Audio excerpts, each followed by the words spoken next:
السلام علیکم ګرانو دوستانو. نن به زه تاسو ته د افغانستان ګلبدین نایب په هکله باندې یو مهم خبر درکړم چې اصغر افغان پسې یو ځل بیا ګلبدین نایب خوله خلاصه کړې ده او همدغسې ګلبدین نایب واضحه دغه خبره کړې ده چې اصغر افغان غټ خیانت کړی ده او په ثبوت باندې رسېدلی ده او 2 کاله مخکې ما دغسې چغې وهلې خو ما ته چا غوږ ونه نیوه. ویډیو تر آخره پورې وګورئ، په هر څه به تاسو پوه. زه به تاسو ته وایم چې د ګلبدین نایب یوه نوې مرکه راغلې ده. ما اوس دغه مرکه وکتله نو ما وغوښتله چې زه تاسو سره شریک کما، ځکه اصغر افغان ته ډېرې سختې خبرې کړې دي. زه به تاسو ته وایم چې دغه کې خو دغه نور هم فټنس باندې، دغه نور لوبغاړو باندې، د ټریننګ باندې، دغه باندې هم خبرې سوي دي، خو هغه مهمې خبرې چې کوم اصغر افغان په هکله باندې ګلبدین نایب کړي دي، په دغه مرکه کې ګلبدین نایب واضحه دغه خبره کړې وله چې 2 کاله مخکې ما دغسې چغې وهلې خو ما ته چا غوږ ونه نیوه. هماغه چغې نن د افغانستان کرکټ بورډ یعنې د اصغر افغان خیانت ورته معلوم سو او دغه د نن د افغانستان کرکټ بورډ هم د اصغر افغان اصلیت معلوم سو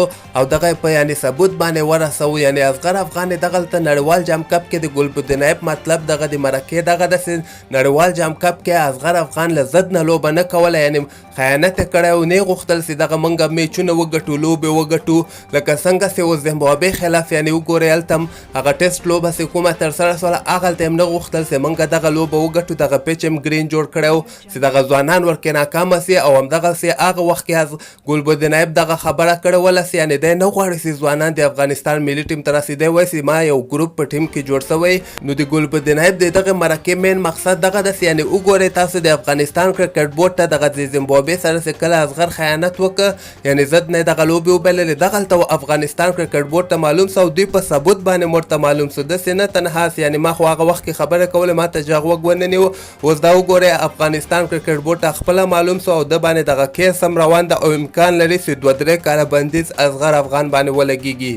ځکه دغه معمولي خبره نه ده. یو ډېر غټ تور اصغر افغان باندې لګول سوی ده او د دغې به ډېره سخته سزا مو ویني. دې نه علاوه ګلبدین نایب نه علاوه حشمت الله شاهدي هم دغه مرکه کې دا خبره وکړه چې موږ فټنس ته ډېر زیات، موږ لپاره فټنس ډېر زیات مهمه ده او راتلونکي کې ډېرې زیاتې لوبې موږ لرو. نو همدغه اوس نه موږ په لوبغاړو باندې او دغسې ځوان لوبغاړي ټیم ته ځکه راوستلي چې دغه فټ او دغه یو ټیسټ کوم ده، چا کوم لوبغاړی چې یو ټیسټ کامیاب نه کې هغه په هیڅ صورت باندې په ټیم کې لوبه نسي ترسره کولی. همدغسې ګلبدین نایب هم د یو ټیسټ په هکله باندې بیا بعضې خبرې کړي چې یو ټیسټ ډېر زیات مهمه ده او همدغسې باید یو لوبغاړی فټ وي، ځکه هغه افغانستان کرکټ بورډ نه پیسې اخلي نو بیا ځان باندې ولې خواري نه کوي. خو په دغه مرکه کې چې دغه مین خبرې چې کومې ویلې ډېرې دقیقې خبرې دي چې ګلبدین نایب د اصغر افغان په هکله باندې کړي دي.